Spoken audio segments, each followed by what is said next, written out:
Hello and welcome.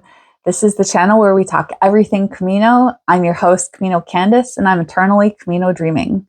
Today is part 2 in our logistics series where we discuss passports, flights, and trains. Okay, so when you are heading off to Camino, you have a few essentials, especially regardless of where you're coming from, right? Passport and flights. Now, if you are a Canadian citizen like myself, you will need to check that you have a minimum of 3 months of validity left on your passport from when you plan to exit, i.e. when you plan to return home from the European Union. It's preferred you actually have a minimum of 6 months because you may potentially be denied boarding, and then that actually can ensue in you having to visit an embassy to get a temporary passport, and it is a whole hassle. Trust me on this one. So yeah, make sure your passport is valid regardless of where you come from. If you're outside the EU, make sure it's a minimum of 3 months or longer. Double check based on the country you're from because you might actually need a longer period of time frame. If you do need to renew it, give it plenty of time, preferably at least 2 months. Today when I'm filming this, there is another potential nationwide postal strike coming in Canada. Still to be determined, but if it does happen, it will start in a couple of weeks. That may impact delivery of passports, so keep that in mind. Depending where you're coming from as well, you may actually require a visa to have inserted into your passport. That does not apply to those of us who are in North America, Australia, New Zealand, that sort of thing, but there will be other countries. So check with the embassy of your country of destination, so France or Spain or Portugal, okay? They'll have that information for you. Now, in the last video on determining number of days, I did bring up the electronic travel authorization system. This has been delayed for the EU, the Schengen zone, until early 2026. So as of filming and posting, this is not an issue. What is an issue is for those of you connecting through the United Kingdom. Their electronic travel authorization, their ETA, came into effect officially January 8th, 2025. So this means even if you're flying into Heathrow or Gatwick, wherever, and just walking through the airport to make your connection onto your final destination of whatever country you're landing into to go do Camino, you're still going to need that ETA. I believe it's around 10 British pounds, and it's good for 2 years, and it's attached to your passport. So get that set up before you go, because sometimes there may be an extra step in security that's taken, and you may have to go in for an interview or just answer some further questions, okay? Now, in terms of days of arrival and departure, you need to make sure that you are staying within the 90 days that you are allowed in the European Union. So for every 6 months, you are allowed the equivalent of 3 months. So it's the 90-day in a 180-day rule. If you want to stay more than 90 days in one go, you will need a visa. Okay, so that means, say you wanted to start, Camino as of today. Okay, you're like, yeah, I'm going to do it. You go, you land in Paris, we'll just say. That's where you're like checked in as entering the EU, the Schengen zone.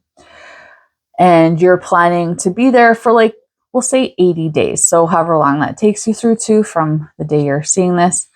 Now, if, say 6 weeks ago, you were elsewhere in the EU and you were there for, 3 weeks on some other vacation, that 3 weeks, that 21 days is deducted from your 90-day allotment, leaving you with 69 days.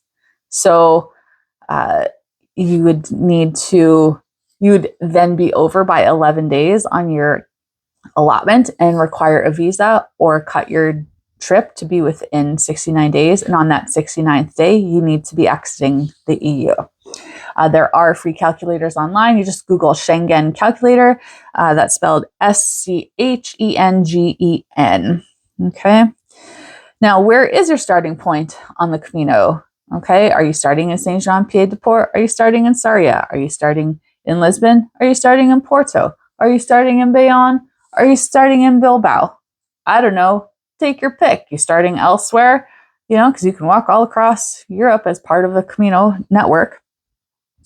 Just take a look at, with your location to fly into, how does it connect in terms of trains, other flights, perhaps like shorter intercontinental flights, perhaps bus systems that will have to take you to your destination.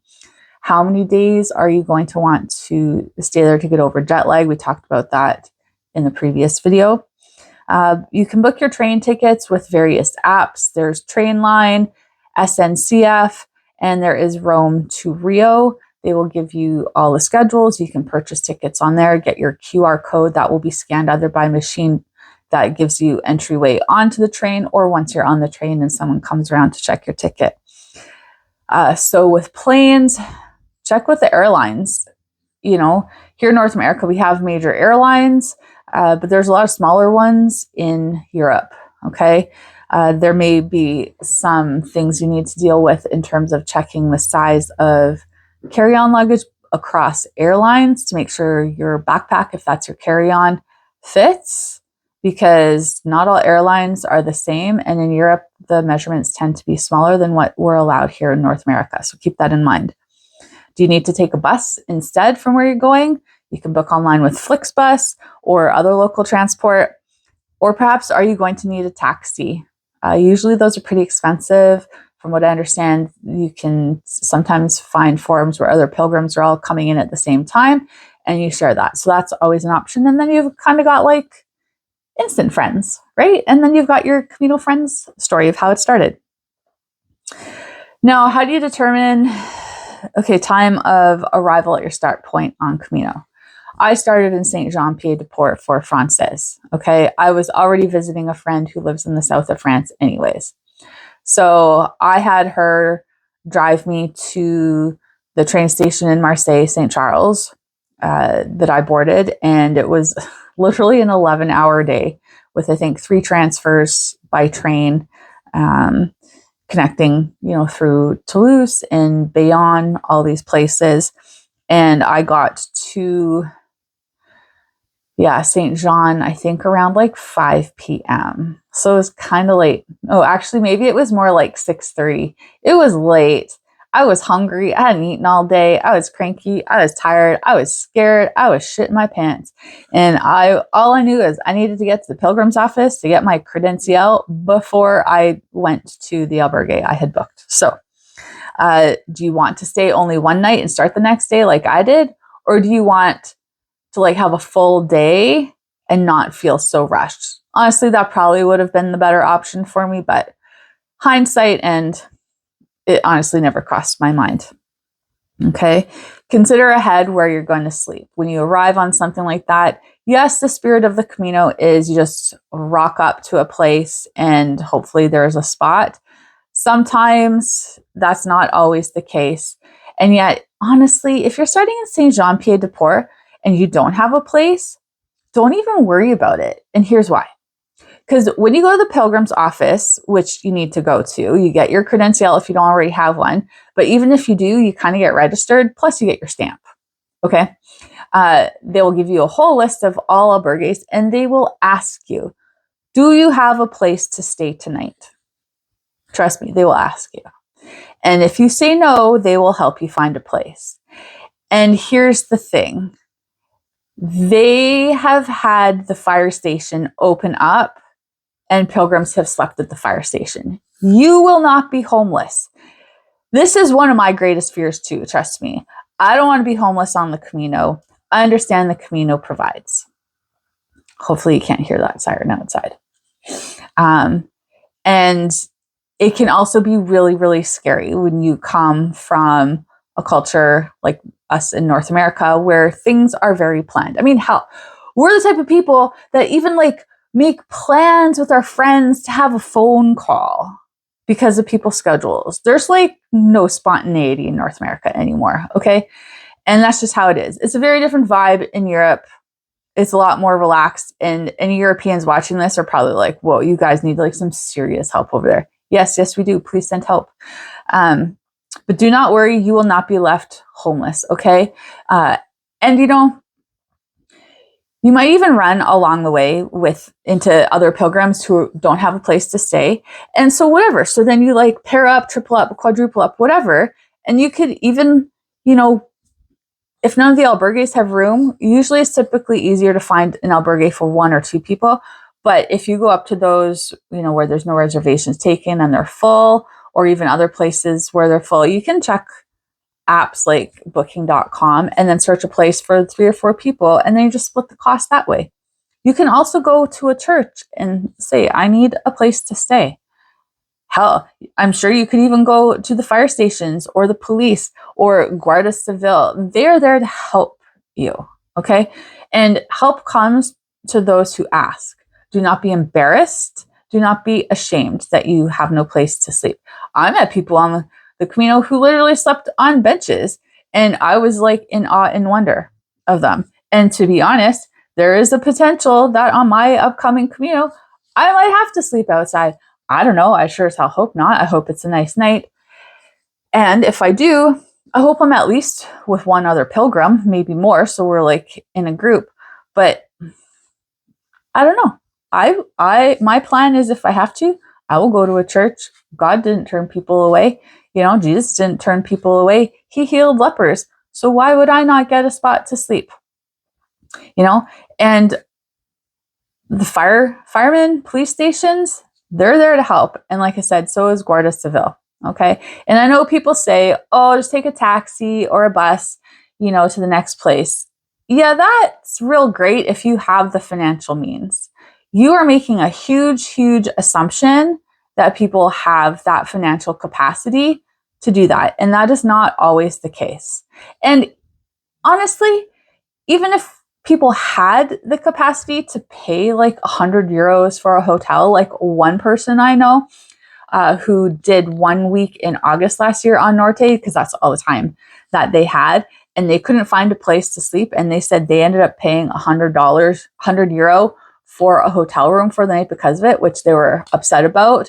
Yes, they were able to do that, but they were mad. Do you really want to be doing that for the whole 37 days you're like on Norte, or 35 that you're on Francés? Not likely. And why should you have to? The point of a pilgrimage is not to like show how much money you have or spend it all. It's about reconnecting. And sure, maybe you want to splurge. Cool, awesome. But don't feel obligated to spend all of your money or pay outrageous prices just because other people tell you, well, just do this. If they're footing the bill, awesome. We'll let them pay for it, right? Okay. Now, when you get to where you're sleeping, like I said, maybe you book, maybe you don't, especially that first night. But like I said, in St. John, don't worry about it. Roncesvalles, you can book ahead. Personally, I did, because I understood that was like the toughest first day of Francés, and it fucking sucked. Okay. There's a whole lot that went into that. And in the end, I left at 7 a.m., which was an hour later than I planned.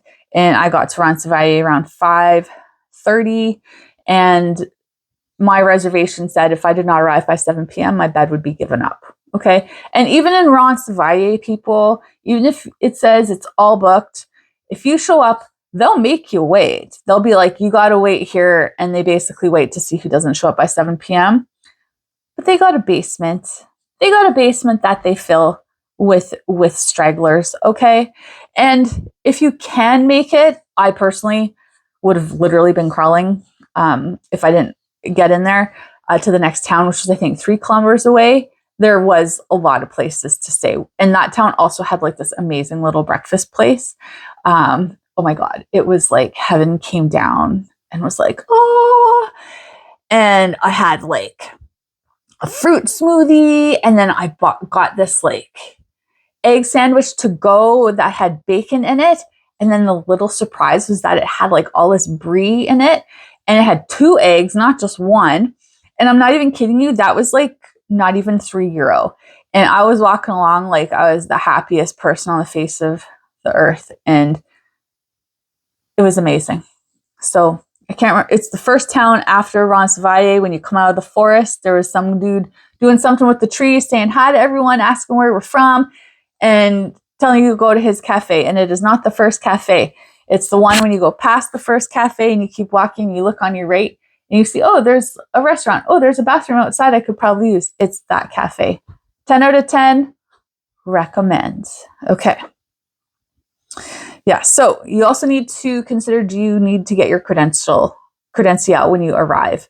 That will require you to be there at the time when Pilgrim's office is open, and they'll stay open for a certain amount of time past their actual time, but they don't open necessarily until later in the morning. So just kind of do the logistics of time of flight, time of train arrival, that sort of thing, and when you want to leave, to kind of get all those to fall into place. Okay.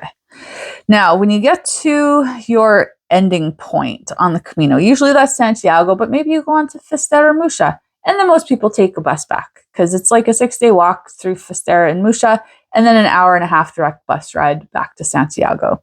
I have not been to Finisterre and Musha because I wanted to walk it. I personally refused to take the bus there. I will take the bus back from Musha. I have no problems with that.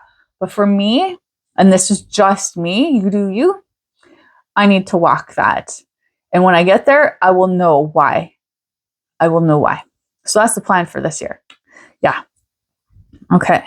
And then once you are finished, how much time do you want in Santiago?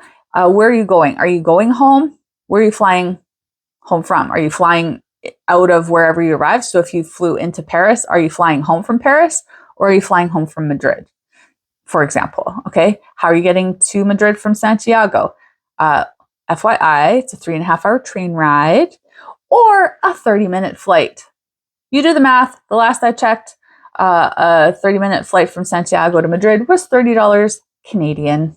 So, and it would fit my backpack in carry-on, which is 22 inches, FYI. So consider that. Otherwise, consider how are you getting to wherever else you're going in Europe.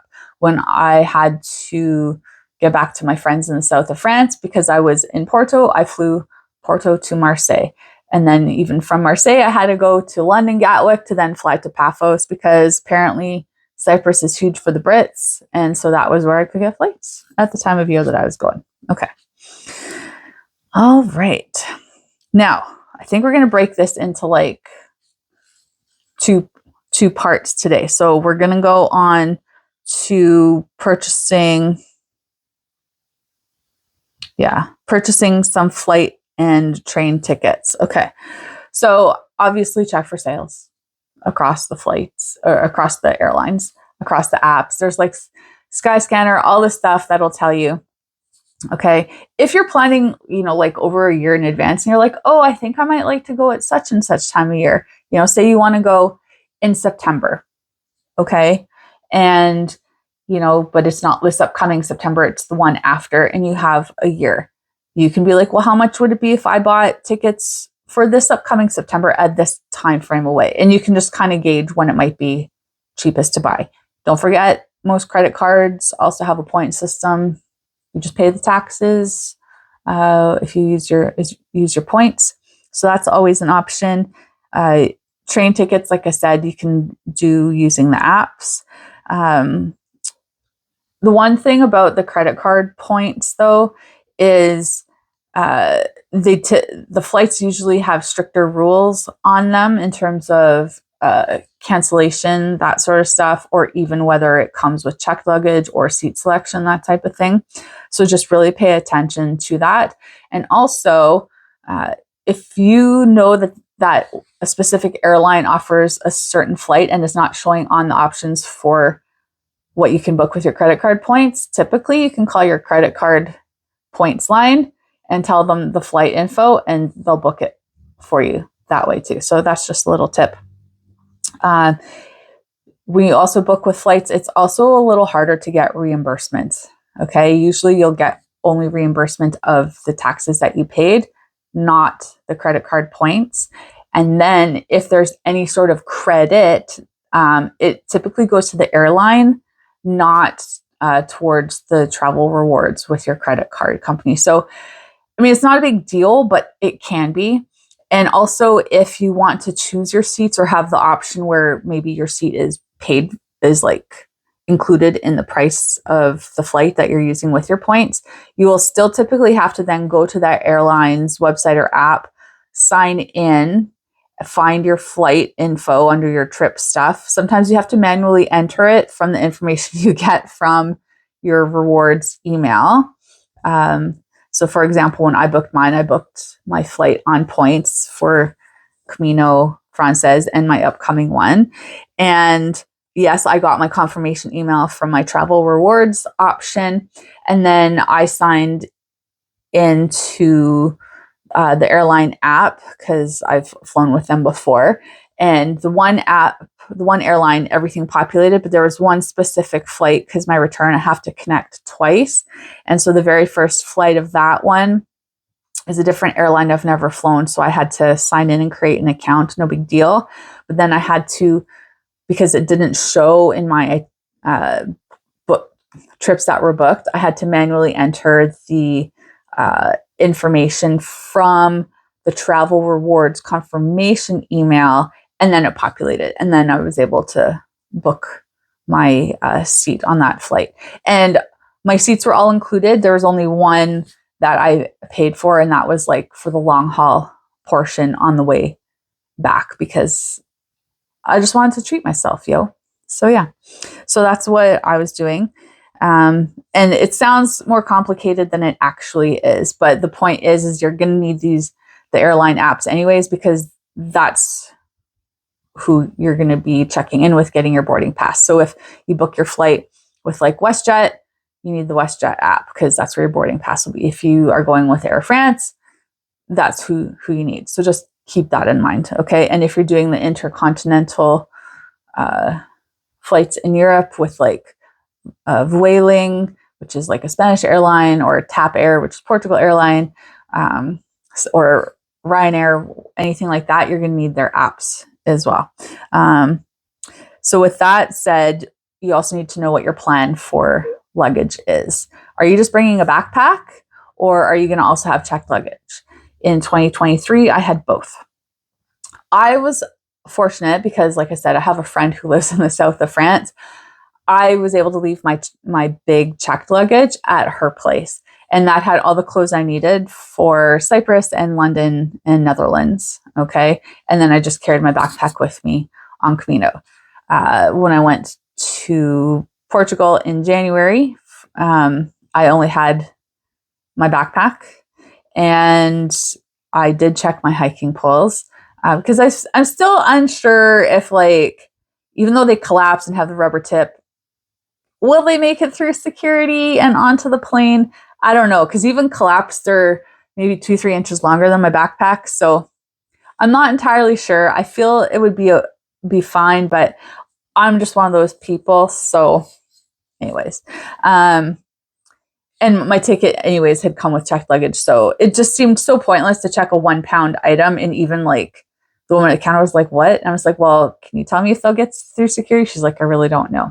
So when I go this year to France and go to my Camino, it'll be backpack only because my friend lives there. I'm planning to have her order me hiking poles because then I'll just like keep them at her place and she can use them in between too. So for me, that works. Otherwise, don't worry. If you're not sure, you can just get hiking poles there. Saint Jean Pied de Port has like a store where you can buy like anything that you need. Even in like major cities like Burgos and Lyon and Sarria, there's hiking stores. Decathlon is a huge hiking and outdoor activity store across Europe. They got good stuff and it won't break the bank. So just FYI. Okay. Now, if you're just bringing your backpack, double check what the carry-on limit size is because across airlines, it is not consistent. When I had purchased my backpack, I purposely purchased a size that fell within the measurements of European airlines. So I'm covered for that. You need to keep in mind where you're going to store your checked luggage that you bring with you. Maybe you have a friend like I do. Awesome. But probably you don't. So what are you going to do with it? There's storage lockers in a lot of major cities that you can book and store it in. There might be a time limit on that, so double check. You can also send it forward into Santiago de Compostela. Casa Ivar holds a lot of luggage, but it's only for a certain number of days. So you got to double check that. They have a website. They also do backpack transport, a whole bunch of stuff. So apparently they're like on point, just FYI. I've never personally used them. And by the way, when I give you the names of these places, there's no affiliation. These are other things I've used myself or have heard about from other pilgrims, okay? Hiking poles, like I said, no guarantee they'll make it through security. Although, if you need them to walk, you will be able to take them through security and onto the airplane. I do not know that I would qualify as I need them to walk. Okay. And I just don't like stress. I just can't handle the hassle. So, like I said, I won't be bringing mine. Maybe at another point in time, but not this particular trip. So if you're going to check them and only them, they'll actually be checked in through the special equipment, which means when you get to your destination of arrival, they do not come out on the regular luggage belt. You have to find the special equipment. So where people would have their like skis, their baby strollers, all that stuff. And it's so funny watching all that stuff come out. And then there's like this like 24-inch little bag of collapsed hiking poles. It's such a waste. Anyways, I won't even get into that. In terms of your tickets for trains and planes and automobiles, verify the terms and conditions of refunds, cancellations, exchanges. A lot of them, especially the train tickets, you can exchange up to even literally like 20 minutes before you board. Okay. This does not mean that you can get your money back if you decide to not take that. So double check. And same with your flight tickets. Like if you need to cancel, will you get refunded? Is it a cash refund or is it a credit? Okay. These are things to know. And if you had seen, I think it was the second video I posted on how I came to my Camino, you will know that I went on my second Camino, because I had a flight that I wasn't using. I could not get my money back, but I was told I could change the destination and I just had to pay any difference if there was in fare. And I think it was like $50. It wasn't a big deal in the end. And that's what I chose to do. So yes, so there is that. Okay. Yes. The other thing is, what's your budget like? Train tickets, usually the further in advance you purchase them, the cheaper they are, like most things. Trains for Europe, sometimes the tickets won't go on sale though until 3 months prior to the travel date. Okay. So for example, if you were traveling, January 1st, why you do that, I don't know, but okay, whatever, January 1st, that means the trains for January 1st wouldn't open till like October 1st or whatever 90 days is prior to that. Okay. So maybe you will have booked your flight for that back in June. You will have to wait for your train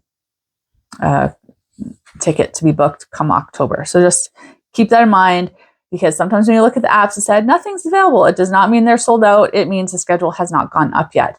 And like I said, Europe operates on a very different schedule than us here in North America. We need to learn to reel it in and vibe on like a more chill level. And yes, some days that is really fucking hard to do. Okay. I have been there and I feel ya. All right. Oh yeah. And holidays and peak travel times will jack up the cost of flights and trains. Okay. I mean, I feel like that's a no-brainer, but if you haven't really traveled, you might not actually know that. And that's okay. Now you know. Okay. Your time of arrival. Is that conducive to any connections you have to make? Whether that's another flight. Do you actually have enough time to get through the airport? Because, if you're within the same country, Canada's a big country. So if I had to say go to Toronto to catch a connection onto Europe, I don't have to go through customs until I get to Europe, but I still have to get through Toronto, which is a big airport, and it can be really slow. If I'm connecting in through Europe, like when I come back, I have to connect through another European city before I come back to Canada. And no, I don't have to do customs till I get back to Canada, but I have to take into account the particular airport I'm going at is not necessarily known for being speedy. And yet, because I'm coming from another EU country, it's essentially like a domestic flight. So it's not that big of a deal. But you also probably don't really want to be stuck with only 30 minutes between connecting flights. That's pretty stressful, especially if your original flight is delayed, because you might not actually get compensation from the airline depending on the reason for the delay. Okay, just FYI. You also should probably check on the train and bus schedule, because if you arrive somewhere, say like 10 p.m. at night, sure, trains will probably still be running. Most of them will probably run till midnight or so. Double check. This is just like an example. But if you arrive, after midnight, you're probably going to have to get a hotel or something for the night and wait till the morning in order to get a train, because they're not likely 24 hours. Okay. So just take that into account, along with potential delays for flights, customs, getting your luggage, and also maybe getting lost within the airport and trying to find your way around. Okay. Yeah, and most of the major airports have an actual train station attached to them where you can also buy your tickets last minute, depending how far you need to go. But if you're like me, you kind of plan that sort of thing ahead, especially in my case, because my friend has to take the time to actually drive like half an hour to come get me, maybe 45 minutes, to actually come get me at the train station in Marseille. So yeah, so it's just stuff like that you need to take into account. And then in terms of time of departure, okay, it looks like we're just doing this all in one go. Time of departure to go from Europe back home. What time do you need to be at the airport? 3 a.m. or 1 p.m.? The time will actually change how you're getting there, because one means you're probably taking a taxi or an Uber, and the other means you can probably take a train or some sort of public transportation if that's your jam. Like obviously you can take taxi whenever. A taxi at 3 a.m. is going to come with a premium fee, just FYI. And depending on the city, it might be hard to get a taxi if you're not staying at a place like a hostel or a hotel. Okay, hotels usually have contracts that with a taxi company that they just say, okay, yeah, we've got one booked for you, and it'll show up. If you're at an Airbnb, yeah, that's not likely going to happen. Okay, I know when I was in Florence last year, I was at an Airbnb, and to get to the train station, I was with my mom, and so she's like, I'm not walking that again with our luggage, so fine. But to get a taxi, because of how things work there's no such thing as Uber in Florence.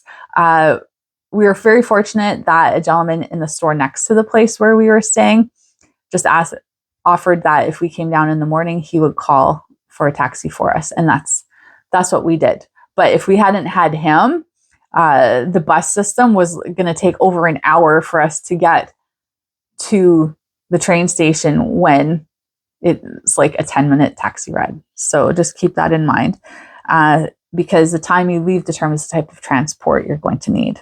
Okay. And I've already said about, are you taking connecting or direct flights? Direct flights are obviously the bomb. They are not always possible, either because that's actually not available from where you're flying, or it's not a financially feasible option for you. Okay. No shame, whatever. It just is what it is. So just make sure you get enough time to connect through the airports, and consider when you have to go through customs on arrival, that sort of thing. When you're coming home to Canada, going through customs, if where you land and go through customs is not your home city or where you're actually leaving the airport, you will still have to take into consideration customs before you get your connecting flight. So if I was to fly back through Toronto, which I'm not, but if I've connected in through Toronto from Europe, I would go through customs in Toronto, and then I would have to get my connecting flight back to Vancouver, and that could take some time. So, and Heathrow is a nightmare. You will need a minimum of 4 hours, FYI. So, sorry, Heathrow, nothing personal. It's just, I've almost missed flights when I've had 3.5 hours to connect. So anyways, that is that for today. Stay tuned for more on the logistics series, which will cover travel insurance and eSIM cards, international calling, that sort of thing. Do me a favor, click like, subscribe for notifications, and please share. And until next time, Buen Camino. Ciao.